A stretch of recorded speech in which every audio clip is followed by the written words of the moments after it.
वृक्षवल्ली आम्हा सोयरी ही उक्ती प्रत्यक्ष जीवनात आचरण करून हरित वसुंधरा अभियान हाती घेतलेले वृक्षमित्र यशस्वी उद्योजक मनीष भाऊ मालपाणी यांचा वाढदिवस मोठ्या उत्साहानं आणि विविध विधायक उपक्रमांनी साजरा झाला।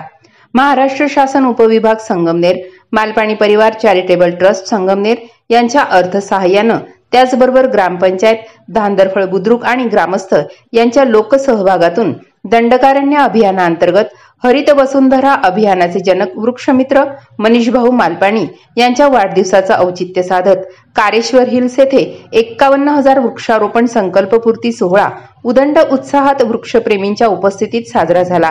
या प्रसंगी संगमनेर तालुक्याचे भाग्यविधाते माजी महसूल मंत्री आमदार बाळासाहेब थोरात, माजी आमदार डॉ. सुधीर तांबे, लोकनियुक्त माजी नगराध्यक्षा दुर्गाताई तांबे, डॉ. जयश्रीताई थोरात, मालपाणी परिवारातील सदस्य सुवर्णा काकी मालपाणी, उद्योजक राजेश भाऊ मालपाणी, संजय भाऊ मालपाणी, गिरीश भाऊ, आशिष भाऊ मालपाणी, त्यासोबत रचना भाभी मालपाणी, जय मालपाणी, श्रेया मालपाणी, यशवर्धन मालपाणी, हर्षवर्धन मालपाणी आदी मालपाणी परिवार मोठ्या उत्साहानं या कार्यक्रमात सहभागी झाला।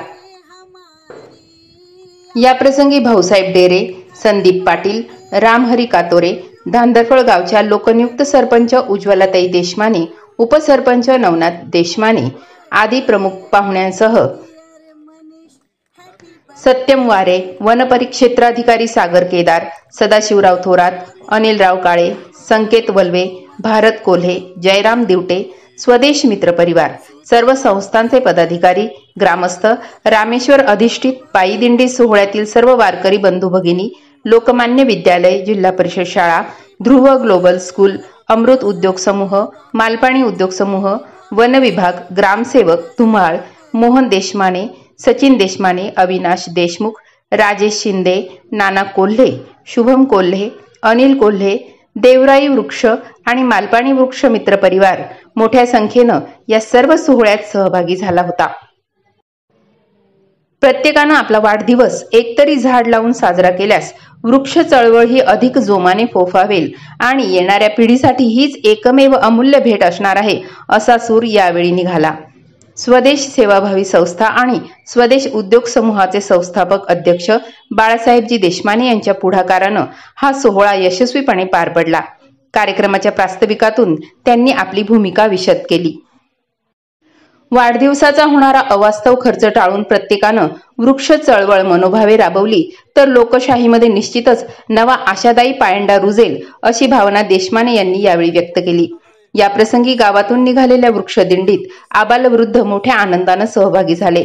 धांदरफळ ग्रामपंचायत शाळा आणि ध्रुव अकॅडमीतील विद्यार्थी मोठ्या संख्येनं या वृक्षदिंडीत सहभागी झाले होते। कार्यक्रमाचं प्रभावी सूत्रसंचालन दत्तात्रय कासार यांनी केलं। मालपाणी उद्योग समूहाचे माननीय राजेश भाऊ मालपाणी, तसेच डॉक्टर सुधीरजी तांबे, त्याचप्रमाणे संजू भाऊ मालपाणी, गिरीश भाऊ मालपाणी, आशिष भाऊ मालपाणी, त्याचप्रमाणे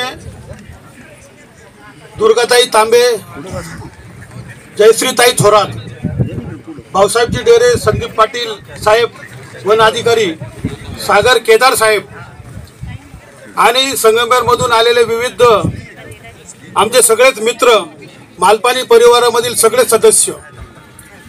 खरं तर 20 वर्षापूर्वी सहकार महर्षी भाऊसाहेब थोरात यांच्या माध्यमातून संगमनेर तालुक्यामध्ये दंडकन अरण्य अभियान सुरू झाला आणि त्याचा एक सिंहाचा वाटा आदरणीय मनीष भाऊंनी उचलला आणि साधारणतः 8-9 वर्षापासून आदरणीय मनीष भाऊ मालपाणी यांच्या वृक्षारोपणासाठी केलेला आहे। एक शेततळ सुद्धा इथं तयार केलेला आहे आणि ठिबक सिंचनचे सुद्धा काम जोरात चालू आहे आणि निश्चित मनीष भाऊंचा वाढदिवस हा एक वेगळ्या पद्धतीने साजरा होतोय आणि त्याचा अभिमान आहे आम्हाला धांदरफळकरांना का तो धांदरफळच्या कारेश्वर हिल मध्ये साजरा होतोय। खरं तर ही खूप मोठी आनंदाची गोष्ट आहे आमच्या धांदरफळकरांसाठी। आणि मनीष भाऊंना मी सांगितलंय की आता ह्या वर्षी हा डोंगर झालाय, पुढच्या वर्षी आता हा बाजूचा डोंगर, समोरचा डोंगर आहे तो वडगाव, लांडगा आणि धांजरफळ बुद्रुक शिवारामध्ये आहे. हा पण तसाच दोन्ही शिवारामध्ये आहे. तर आपल्याला पुढच्या वर्षी त्या झाडावर डोंगर आपल्याला त्या तिथे करायचं आहे, डोंगरावर झाडं लावायची आहे.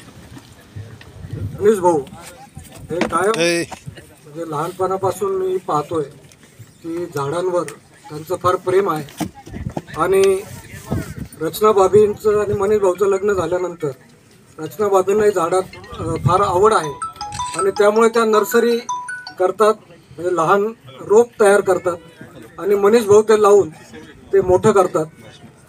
आत्ताच वरपे सर भेटले होते तेव्हा ते म्हटले की आदरणीय बाळासाहेब थोरात यांच्या मार्गदर्शनाखाली हे सर्व डोंगर आपल्याला हिरवीगार करायची आहेत आणि 10 वर्ष अजून लागणार आहेत.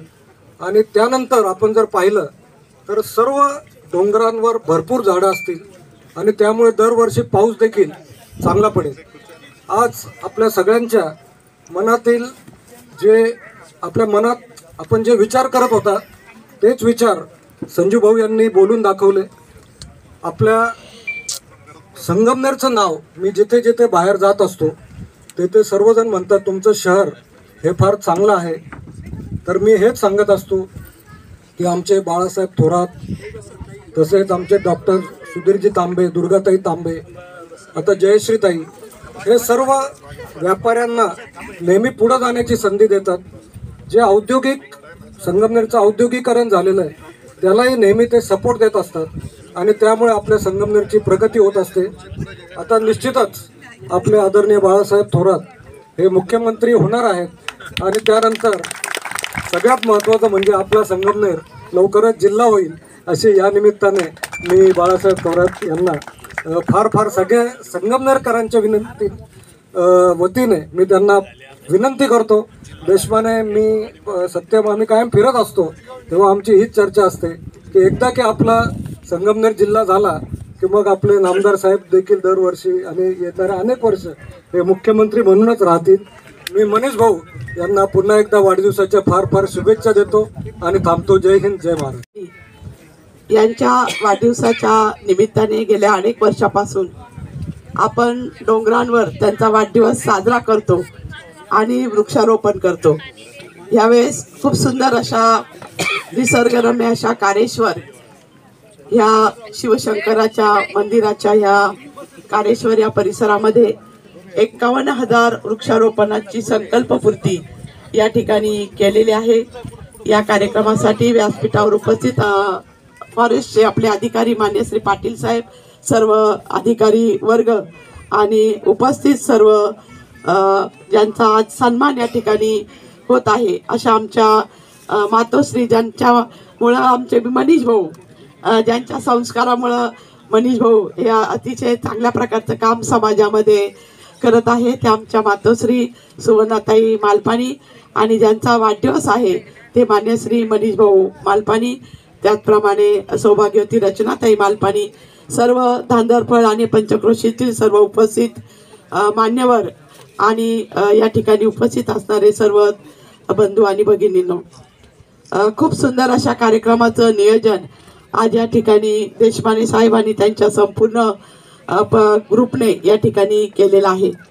मनीष भाऊंविषयी आपण सर्वांनी तितक्या वेळ खूप सुंदर माहिती त्यांच्याविषयी ऐकली आणि आपण खूप भाग्यवान आहोत की आपण जर सगळ्या बाजूनी बघितलं तर आपण सगळ्या बाजूनी सुंदर सुंदर डोंगर या ठिकाणी आहे. कणकेश्वर वाढदिवसाला उपस्थित असणारे आदरणीय नामदार श्री बाळासाहेब थोरात, डॉक्टर सुधीरजी तांबे, दुर्गाताई, जयश्रीताई, मालपाणी परिवारातील सर्व सदस्य, या ठिकाणी मनीषवर प्रेम करणारे त्याचे सर्व मित्र आणि धांदरफळ गावचे सर्व ग्रामस्थ,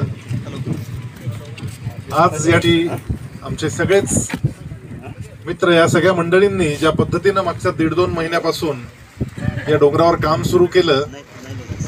मनीषच्या वाढदिवसाचा आनंद निश्चित मोठा आहेच, पण मनीषच्या वाढदिवसाला ज्या डोंगरावर आपण जातो त्या डोंगरावर गेल्यानंतर तिथली झाडं, तिथली वाढती झाडं पाहून जो आनंद होतो तो त्यापेक्षाही खूप जास्त मोठा असतो. मनीष एक असं व्यक्तिमत्व आहे की एखादी गोष्ट मनात आणली की ती त्याचा पिच्छा सोडायचा नाही आणि ते करत असताना सगळ्यांना सोबत घेऊन काम करायचं. वरकरणी अतिशय स्पष्ट वक्ता असलेला मनीष जे मनात असेल ते धडकन बोलून देणार. परंतु माझा अनुभव हा आहे की जितक्या सहजतेनं तो ते बोलतो तितक्या सहजतेनं जर त्यात काही गडबड असेल तर ती पण स्वीकारून टाकतो. मदतीला तत्पर म्हणजे आउट ऑफ बॉक्स जाऊन मदत करणं, आपल्या क्षमतांच्या पलीकडे जाऊन मदत करणं, आपल्या मित्रांसाठी कायम उपलब्ध असणं, त्यासाठी रात्रंदिवस न पाहणं, अशा पद्धतीची व्यक्तिमत्व ही विरळी असतात, डाऊन टू अर्थ असतात. या झाडांप्रमाणेच ती देणारी असतात. सर्वांना त्या झाडाखाली येऊन बसावं वाटतं अशी ती व्यक्तिमत्व असतात. आणि तशातला एक आमचा मनीष आहे, याचा आम्हाला अतिशय आनंद आहे. त्याच्या कल्पनेतून वेगवेगळ्या पद्धतीनं जे पार्क्स ठिकठिकाणी साकारत गेले, तोही एक वेगळा अभ्यासाचा विषय आहे की एवढ्या मोठ्या प्रमाणावर कशा पद्धतीनं अम्युजमेंट इंडस्ट्रीमध्ये सर्वात मोठं होता येतं. आणि आता जय त्याच्या जोडीनं हे सगळं काम पाहायला लागलंय. त्यामुळे इमॅजिका सारखा मोठा पार्क आणि साबरमती रिव्हर फ्रंटवर अहमदाबादमध्ये आपल्या संगमनेरचा पार्क आता तिथे जाऊन उभा राहणार आहे. अहमदाबादमध्ये झेंडा गाडला जाणार आहे. या निमित्तानं संगमनेरचे झेंडे ठिकठिकाणी गाडले जावेत अशी, कारण आता घोडा मैदान खूप जवळ आहे आणि त्या मैदानावर आदरणीय बाळासाहेब थोरात यांच्या मार्गदर्शनाखाली आपण सर्वजण काम करतो. आपल्या सर्वांचं अनेक वर्षांचं जे स्वप्न आहे की त्यांनी आता मुख्यमंत्री व्हावं, ती निश्चितपणे आवाक्यात आलेली घटना आहे असं मला वाटतं. आणि या निमित्तानं त्यांनाही मनःपूर्वक शुभेच्छा देतो. आपण सर्वजण या येणाऱ्या निवडणुकीमध्ये एक वेगळ्या प्रकारचं निश्चितपणे काम करून एक वेगळं रेकॉर्ड स्थापन करू, यात काही शंका नाही आहे. परंतु संगमनेरचं रेकॉर्ड, आम्हाला आता झाडं खूप झाली संगमनेरमध्ये, आम्हाला आता काय अडचण नाही, खूप झाडं आहेत, छान पाऊस यावर्षी पडतोय, दरवर्षी पडतोय. पण वेगळ्या आनंदाचा पाऊस येत्या ऑक्टोबर नोव्हेंबर महिन्यामध्ये यावा अशी अपेक्षा या निमित्तानं व्यक्त करतो. देशमाने आणि त्यांचे सर्वच मित्र मग वारे असतील, मला साहेब विचारत होते की देशमानेंनी जर हा डोंगर चढून वर गेले तर मी त्यांचा सत्कार करणार आहे असं ते मला म्हणाले. तर त्यांचा ताबडतोब इथं सत्कार लगेच करून टाकला पाहिजे. तिनं आपल्या सगळ्यांचं एक अतिशय आदराचं श्रद्धेचं ठिकाण म्हणून तयार झालं आणि त्या ठिकाणी ज्या पद्धतीनं एक योजना तयार केली त्यामध्ये बाळासाहेब देशमाने यांची खूप मोठी दूरदृष्टी आहे. त्यांना मदत करणारे परदेशी असतील, वारे असतील, ही सगळी मंडळी खूप काम करतात आणि त्यातून आणि संगमनेरातील सामाजिक कार्यामध्ये अतिशय अग्रेसर असणारे मालपानी परिवाराचे महत्त्वाचे संचालक वृक्षमित्र मनीष भाऊ मालपानी, एक नवीन उपाधी त्यांना आता इथे दिलेली आपण सर्वांनी वृक्षमित्र. आणि मी त्यांच्या जेवढे वाढदिवसाला गेलो त्या प्रत्येक वाढदिवसामध्ये वृक्षरोपणाचा कार्यक्रम हा हमखास त्या ठिकाणी होता. तेव्हा त्यांच्या माध्यमातून आज इथे हे कपारी ही जी टेकडी आहे ही अतिशय सुंदर रीतीने वृक्षराजीने सजणार आहे. असा हा वाढदिवस वेगळ्या आणि अतिशय अभिनव पद्धतीने साजरा होतोय. त्यानिमित्त आता मी सर्व नावं घेत नाही, आपल्या सर्वांचे नेते राज्याचे सर्वांचेच घ्यायला पाहिजे. बाळासाहेब देशपांडे चांगलं पुढाकार घेऊन मनीष भाऊंचा वेगळ्या पद्धतीने हा वाढदिवस साजरा होतोय. आणि जे आदरणीय भाऊसाहेब थोरातांनी दादांनी जे दंडकारण्य अभियान सुरू केलं त्यांचं वय 84 वर्षाचं होतं. मला आठवतं त्या दिवशी एक ते पुस्तक वाचता अचानक त्यांचा आम्हाला फोन आला, आधी इकडे या म्हणे. मी काय दादांना एकदम अचानक कसं बोलवलं, मला दुर्गा आम्ही सर्व गेलो तिथे, दादांचं बऱ्याच प्रमुख लोकांना बोलवलं. त्यांनी सांगितलं की आपल्याला हे दंडकारण्य अभियान करायचं आहे. त्यांनी एक शब्द वापरला होता, ते म्हणे हे पुस्तक दुर्गा यांनी त्यांना पुस्तक वाचायला दिलं होतं, झाड लावणारा माणूस. त्यांनी माझ्या डोक्यामध्ये चमक आली म्हणे हे पुस्तक वाचल्यानंतर. आणि मग त्यांनी जे ठरवलं त्याच्यानंतर त्यांचा तो उत्साह, दुर्गाने जे काय आता टेकड्यांचे नावं घेतले, दादांचे सगळ्या टेकड्या पाठ, ते रोज पहाटेच उठायचे आणि कागद घ्यायचे आणि कागदावर मग ते टेकड्यांचे चित्र काढायचे आणि आम्हाला कागद द्यायचे. मग ते त्यांनी ग्रीन आर्मी तयार केली, मग त्याचा तो ड्रेस कोड आणि ते सर्व तर त्यांचा तो उत्साह पाहिल्यानंतर आम्हालाच कधी कधी लाजल्यासारखं वाटायचं की दादांचा एवढा प्रचंड उत्साह आहे आणि मग सगळेच कामाला लागले. संपन्न होतो आहे. एक लक्षात ठेवलं पाहिजे, आपण झाडं लावणारे माणसं आहे, पण काही झाडं उपटणारे माणसं फिरत असतात. त्यांचं आपलं झाडं लावायचं, वाढवायचं असा कार्यक्रम चाललेला असतो. चांगलं करायचं हे चांगलं सकारात्मक. काहीला झाडं उपटायला आवडतं, जी अवस्था आहे. आता इथं यांनी बाळासाहेबांनी सांगितलं हा रस्ता झाला पाहिजे, तो झाला पाहिजे, तो रस्ता होणार. कारण पाठपुरावा कसा करावा, माझं पत्र, पण पाठपुरावा कसा करावा हे बाळासाहेबाला माहिती. मंत्रालयाचं सगळे चक्रव्यूह त्यांना कळालेला आहे, भेदलेला आहे तिने अनेक वेळा. त्यामुळे तो प्रश्न नाही. पण हे सांगितलं की हा रस्त्याचं टेंडर आणि उशीर का होत चालला, तर एवढे मोठ्या प्रमाणावर रस्ते मंजूर सगळ्या तालुका छोटा नाही. याचं जर पाहिलं तर देवकवट्यापासून तर आपण शिंदोडीला तिकडे गेलो, कोट्यापर्यंत 100 किलोमीटरचा तालुका आहे आपला. 170 गावं, 240 वाड्या, संगमेर शहर, एवढा मोठा व्याप आहे. आपण रस्ते भरपूर मंजूर केल्यानंतर खोट्यापर्यंत चालू कसं होणार नाही, याच्याकरता अनेक उद्योग आपल्या तालुक्यात झाले. परंतु सगळे उद्योगाचा निपटारा होतो आहे आणि लवकरच सगळा निपटारा होईल, सगळे व्यवस्थित होईल. हे कोण? हे झाडं उपटणारे माणसं. म्हणून लक्षात ठेवलं पाहिजे की झाडं लावणारा कोण आणि उपटणारा कोण, आणि उपटणाऱ्याला उपटून टाकणं हे आपलं काम असतं. ही काळजी आपण घेतली तर सगळं चांगलं हिरवगार रान आपलं निश्चितपणे होणार आहे. आपली वसुंधरा सुंदर करण्यामध्ये एक अत्यंत पथदर्शी कार्यक्रम हा आपण एकत्र पद्धतीनं करतो आहोत. सर्वजण सहभाग आहे, मालपाणी परिवाराचा सहभाग आहे, जनतेचा सहभाग आहे, वन खात्याचा सहभाग आहे. याच्यातून असा आपला पथदर्शी प्रकल्प झाला पाहिजे तर जो सगळ्यांना मार्गदर्शक झाला पाहिजे. ते काम आपण निश्चितपणे करूया. मनीष भाऊंना खूप शुभेच्छा या निमित्ताने देतो. असंच आनंदी जीवन तुमचं सहकुटुंब सहपरिवार पुढे जात राहावं, असेच वाढदिवस व्हावं, आम्ही त्याला हजर राहावं याकरता शुभेच्छा देतो आणि माझे 2 शब्द संपवतो. आजच्या या वृक्षमित्र माननीय मनीष भाऊ मालपाणी यां मनीष भाऊंवर प्रेम करणारे सर्वजण आज या कारेश्वरच्या डोंगरावरती त्यांच्या वाढदिवसानिमित्त आपण सर्वजण इथं आलेले आहात. मी आमच्या धामदर बुद्रुक ग्रामपंचायतीतर्फे, आमच्या सोसायटीतर्फे आलेल्या सर्व पाहुण्यांचं हार्दिक स्वागत करतो आणि